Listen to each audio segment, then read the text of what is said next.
মুখ্যমন্ত্রীর বিরুদ্ধে হাইকোর্টে মামলার আর্জি। সম্প্রতি বিচার ব্যবস্থা নিয়ে মন্তব্য করেন মমতা। শতপ্রণোদিত মামলার আবেদন কৌস্তব বাগচি। প্রধান বিচারপতিকে ইমেলে আবেদন বিজেপি নেতা। পিল করলে দেবে তাকে কিল, আর বিজেপি পিল করলে ব্যাস, বিজেপি পিল করলে বেল, অন্য কেউ পিল করলে জেল। এই তো হয়ে গেছে এখানকার এই অবস্থা। আজ নয়, দীর্ঘদিন ধরে চলছে। এটা বিচারপতিদের দোষ নয়, এটা কেন্দ্রীয় সরকারের দোষ। তারা বিজেপির লোক দেখে দেখে এখানে বসিয়েছেন, যাতে তারা বিজেপি পার্টি অফিস থেকে যা বলে দেয় সেই ড্রাফটটা তারা করে দেয়। কি করবেন? আমায় সাজা দেবেন? ডিফামেশন করবেন? আমি তৈরি। জেলে পাঠাবেন? আমি তৈরি। কারণ মানুষের কথা বলবার জন্য আমায় যদি শাস্তিও নিতে হয় আমি মাথা পেতে নেব, কিন্তু তবু মনে রাখবেন, পরিবার যদি বিপদে পড়ে তার পাশ থেকে আমি। ভোট প্রচারে ফের বাংলায় আসছেন মোদী। 26 এপ্রিল দ্বিতীয় দফার ভোটের দিন মালদার সভা, মালদার উত্তর ও দক্ষিণের বিজেপি প্রার্থীর সমর্থনের সভা। প্রধানমন্ত্রীর সভা নিয়ে ব্যস্ততা তুঙ্গে।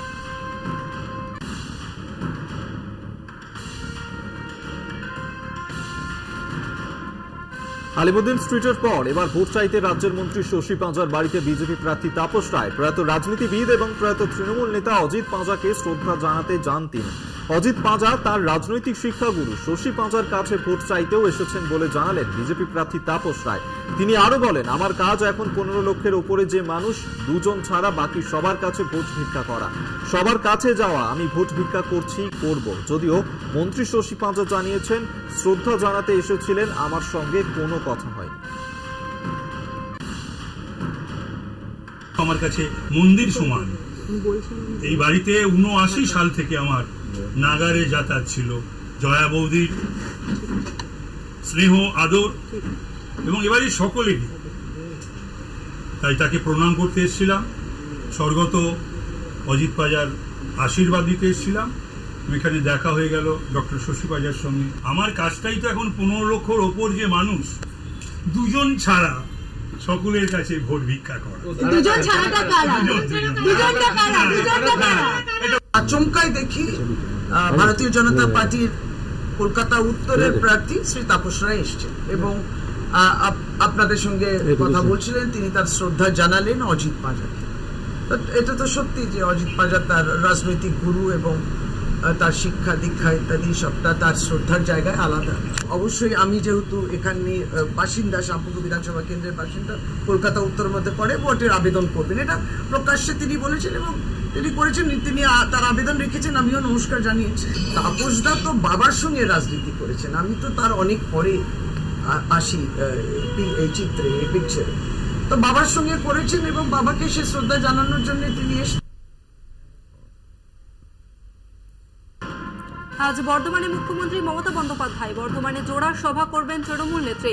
বোলপুরে তৃণমূল প্রার্থী অসিত মালের সমর্থনে আউশগ্রামের সভা। কীর্তি আজাদের হয়ে গলসিতেও জনসভা করবেন তৃণমূল নেত্রী।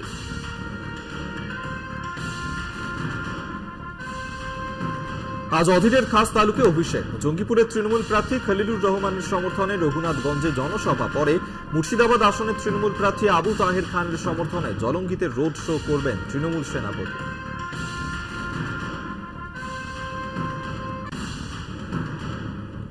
সুকান্ত সুনাম মালব্যর তো পাল্টা খোঁচা দেবের। উনি বাংলা ভাষা বোঝেন না, সুকান্ত দা বাংলা শেখাও, সৌজন্য কাকে বলে, সোশ্যাল মিডিয়ায় পোস্ট দেবের। মঙ্গলবার বালুরঘাটের সুকান্তর প্রশংসা করেন দেব।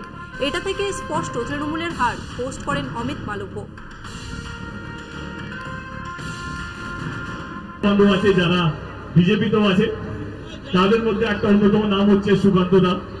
আমার অত্যন্ত প্রিয় মানুষ। সুকান্ত দাকে শুভেচ্ছা। যে রাজনীতির ময়দানে যায়, যেই জিতুক না কেন, আমার মনে হয় যে মানুষ যাকে ভালোবাসবে, মানুষ যাকে বিশ্বাস করে, তারই যেন জয় হয়। তো এই মঞ্চ থেকে সুকান্ত মজুমদারকে অনেক অনেক শুভেচ্ছা। দেখুন, প্রথম কথা হচ্ছে টুইটে কে কি বলছে এই বিষয়ে আমি গুরুত্ব দিচ্ছি না। আমি শুধু এটুকুই জানি যে দেব কালকে যে কথা বলেছে, আজকে রোড শো করলে আশা করি আমারই প্রচার হবে। বিপ্লব মিত্র সঙ্গে থাকবেন কিনা সেটা আলাদা বিষয়। বিপ্লব মিত্র আর দেব দুজনে মিলে যদি আমার প্রচার করে, ক্ষতি নেই তো কোনো। মনোনয়নপত্র জমা অধীর চৌধুরীর। বহরমপুরে জেলা প্রশাসনিক ভবনে মনোনয়নপত্র জমা। কংগ্রেসের কর্মী সমর্থকদের বর্ণাঢ্য মিছিল, তবে দেখা গেল না মোহাম্মদ সেলিমকে।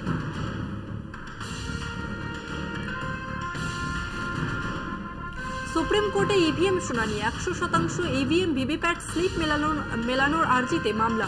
নির্বাচন কমিশনের কাছে কয়েকটি প্রশ্ন জানতে চেয়েছে শীর্ষ আদালত।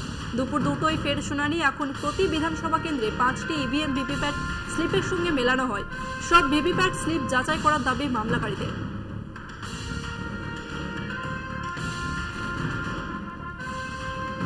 কেএলওর নাম করে উত্তরবঙ্গ উন্নয়ন দপ্তরের মন্ত্রী উদয়ন গুহকে চিঠিতে 5 কোটি টাকা চাওয়া হয়। সোশ্যাল মিডিয়ার মাধ্যমে কেএলওর নামে চিঠি। কামতাপুর রাজ্য স্বাধীনতার আন্দোলনের জন্যই এই টাকা চাওয়া হয় বলে দাবি। কোনো এক কোচ আর্মির অ্যাকাউন্ট থেকেই চিঠিটি পাঠানো হয়েছে। 10 দিনের মধ্যে 5 কোটি টাকা দেওয়ার কথা বলা হয় চিঠিতে। তবে উদয়ন গুহ জানান, তাকে রাজনৈতিকভাবে চাপে রাখার জন্যই এই কাজ করা হয়েছে। টাকা দেওয়ার কোনো প্রশ্নই আসে না। টাকার কথা বলা হয়েছে, 10 দিনের মধ্যে টাকাটা দিতে বলেছে। ওদের স্বাধীনতা সংগ্রাম এবং যুদ্ধের দিন ভুল যারা চেয়েছে টাকা দেবার তো প্রশ্নই নেই, টাকা দেবার প্রশ্ন আসে না। এটা রাজনৈতিক ভাবে চাপে রাখবার জন্য এটা করা হয়েছে। এসএসসির রায় নিয়ে তৃণমূলকে কড়া ভাষায় আক্রমণ দিলীপ ঘোষের। যে নেতারা টাকা নিয়েছেন তাদের টাকা ফেরত দিতে হবে, না হলে কলার ধরে বাড়ি থেকে বের করে চৌরাস্তায় দাঁড় করানোর হুঁশিয়ারি বর্ধমান দুর্গাপুরের বিজেপি প্রার্থীর। চাকরিহারাদের পাশে দাঁড়াবে বিজেপি, আশ্বাস দিলীপ ঘোষের। আগে যে লোকগুলো চাকরি গেছে তার নেতারা তাদের কাছ থেকে টাকা নিয়েছিলেন, সেই টাকাগুলো ফেরত দিয়ে দিন, নাহলে ওদেরকে সঙ্গে নিয়ে নেতার বাড়ির সামনে যাব আমরা, আর কলার ধরে বাড়ি থেকে বার করে চৌরাস্তায় দাঁড় করাবো। আমি বলে দিচ্ছি, যারা চাকরির টাকা দিয়েছেন, চাকরি পান বা না পান, সামনে আসুন। বিজেপি কর্মীরা আপনাদের সঙ্গে থাকবে, আর এই টিএমসি চোরেদের কাছ থেকে কড়াই গন্ডা সব আদায় করে দেবে। ভুল হয়েছে, চুরি করেছেন। আরে ভুল কতবার করে লোকে, বাচ্চারা ভুল করে। 70-75 বছরের একজন মহিলা, তিনি কি করে বলতে পারেন ভুল? সারা জীবন ভুলই করলেন। কোনো জীবনে ঠিক তো করুন একটা কিছু। তার পার্টির সবাই ভুল করছে, লক্ষ লক্ষ লোক কোটি কোটি টাকা রোজগার করেছে, ধরা পড়ে গেলে ভুল। একদিন দিব্যি খাচ্ছিলেন, চোখ দেখাচ্ছিলেন। ওই সুপ্রিম কোর্ট, হাইকোর্ট, নির্বাচন কমিশন, গভর্নর করতে করতে ভোট পার হয়ে যাবে। মানুষ ভোট দিয়ে ওদেরকে পার্মানেন্ট বিদায় করে দেবে। এসএসসির প্যানেল বাতিল নিয়ে তোপ সুজন চক্রবর্তীর। কাঁকড়ের সঙ্গে চাল মিশিয়ে দেওয়া হয়েছে। যোগ্যদেরও চাকরি গেছে। চাল আর কাঁকড়ের পার্থক্য করতে হবে। যারা যোগ্য তাদের চাকরি দিতে হবে, যারা টাকা নিয়েছে তাদের নামে এফআইআর করা হোক। যোগ্য চাকরি প্রার্থীদের সব রকম সাহায্যের আশ্বাস বাম নেতা সুজন চক্রবর্তী। চাকরি যাদের গেছে তাদের মধ্যে দুটো অংশ আমি প্রথম দিন থেকে বলছি, চাল আর কাকড়। যারা যোগ্য ন্যায্য তাদের চাকরি বহাল রাখতে হবে। আমাদের প্রথম থেকে দাবি এইটা। তাদেরকে আলাদা না করে কাকড়ের সঙ্গে মিশিয়ে, দুর্নীতির সঙ্গে মিশিয়ে দিয়ে কার্যত যোগ্য চাকরি প্রার্থীদের বিপদে ফেলেছে রাজ্যের সরকার এবং এসএসসি। তাদের দাবি যথাযথ, তাদের চাকরির বন্দোবস্ত হতে হবে এবং এই ব্যাপারে নিশ্চয়ই তারা প্রয়োজনীয়ভাবে নিজেদের মতো মুভ করবেন। আমরাও তাদের সাহায্য করব, যাতে যারা যোগ্য এবং ন্যায্য সরকারের অপরাধে তাদের যেন বিপদে পড়তে না হয়। যারা টাকা দিয়ে চাকরি পেয়েছেন, তারা টাকা লুট হয়েছে, তাদের এফআইআর করুন। যারা টাকা দিয়েছে তাদের বিরুদ্ধে মামলা করুন, আমরা সে মামলাকে সাহায্য করব, কারণ তাদের টাকা লুট হয়েছে।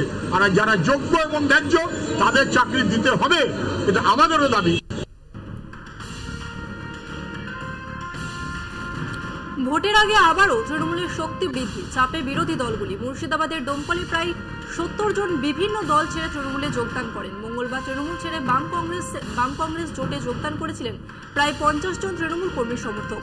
তার একদিন যেতে না যেতে পাল্টা তৃণমূলে যোগদান। এই বিপুল সাড়া পেয়ে জয়ের ব্যাপারে আশাবাদী তৃণমূল প্রার্থী আবু তাহের খান।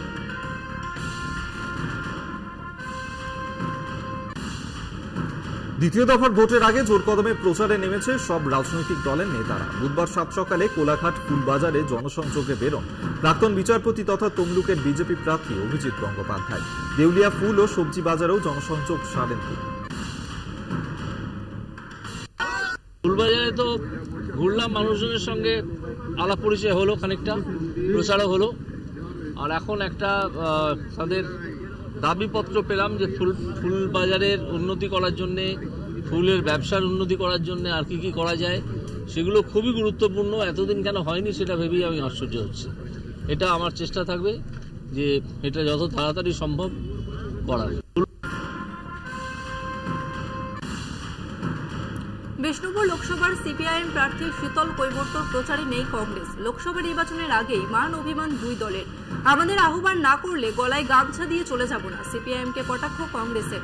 বিষ্ণুপুর সাংগঠনিক জেলায় কংগ্রেসের কর্মী সমর্থক নেই বললেই চলে, পাল্টা সিপিআইএম প্রার্থীর। যে আসন সমঝোতা বলুন বা জোটই বলুন, যেখানে এটা তো একতরফা হয় না।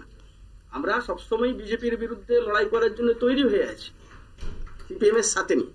কিন্তু সিপিএম যদি জেলা স্তরে আমাদেরকে আহ্বান না করে, কংগ্রেসের কর্মী যারা রয়েছেন, আমরা নেতৃবর্গ রয়েছেন, আমাদের তো আর মেয়ের বিয়ে হচ্ছে না যে আমরা গলায় গামছা দিয়ে আমাদেরকে আহ্বান না করলে আমরা চলে যাব।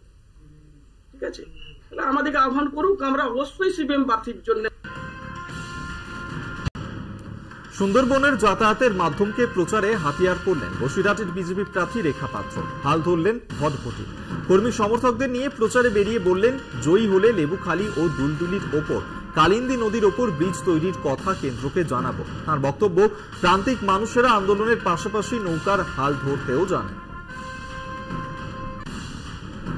সুন্দরবনের মানুষ এমনটা পারে না, এমন কোনো কাজ পারে না তা না। আমাদের এই সুন্দরবনের মানুষ যেমন হাঁড়ি ধরতে পারে, যেমন ঝাঁটা ধরতে পারে, তেমন নৌকার হ্যান্ডেলও ধরতে পারে। তবে একটা কথা কি বলুন তো, আমাদের এখন মনে হয় এই হ্যান্ডেল ছেড়ে মনে হয় নদী ব্রিজটা হওয়াটা খুব জরুরি। আজকে আমাদের জনগণের সাহায্যে আমরা এতটা আসতে পেরেছি। আর যদি দিল্লি অবধি যেতে পারি, তবে এটা দিল্লি অবধি আমরা তুলে ধরবো, যাতে আমাদের ওই নদীপথে ব্রিজটা হয়। কেন্দ্রীয় প্রকল্পের অর্থ তছরূপের অভিযোগ তৃণমূল পরিচালিত পঞ্চায়েতের বিরুদ্ধে। রাষ্ট্রপতি, প্রধানমন্ত্রী ও স্থানীয় বিডিওর কাছে অভিযোগ দায়ের। তদন্তের আশ্বাস বিডিওর। দক্ষিণ 24 পরগনার নামখানার ঘটনা। 2021 সালে সুন্দরবনে আছড়ে পড়ে ঘূর্ণিঝড় ইয়াস। স্থানীয় বাসিন্দা স্নেহাশিস গিরের দাবি, সেই সময় নিয়ম বহির্ভূতভাবে কেন্দ্রের 50 অর্থ কমিশনের টাকা বিপর্যয় মোকাবিলায় ব্যবহার করা হয়। অভিযোগ, পরবর্তীকালে নকল বিল ও ভাউচার তৈরি করে প্রায় 35 লক্ষ টাকা আত্মসাৎ করে তৎকালীন পঞ্চায়েত প্রধান। ইতিমধ্যেই বিডিওর কাছে তদন্তের জন্য আবেদন জানিয়েছেন তিনি। পাশাপাশি বেনিয়ম ও দুর্নীতির তদন্তের আবেদন করেছেন প্রধানমন্ত্রী ও রাষ্ট্রপতির কাছেও।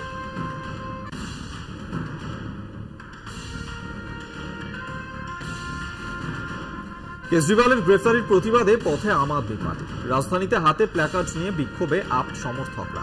জেলে কেজরিওয়ালকে ইনসুলিন না দেওয়ার প্রতিবাদেও সুর চড়াতে দেখা যায় আপের বিক্ষোভকারীদের। এই বিষয়ে আপ প্রার্থী কুলদীপ কুমার বলেন, বিজেপি ষড়যন্ত্র করে তাকে জেলে ভরেছে। কিভাবে দিল্লির মুখ্যমন্ত্রীকে জেলে অত্যাচার করা হচ্ছে, কিভাবে তাকে হত্যার ষড়যন্ত্র করছে বিজেপি, তা দিল্লির মানুষকে জানাতেই আপের এই বিক্ষোভ।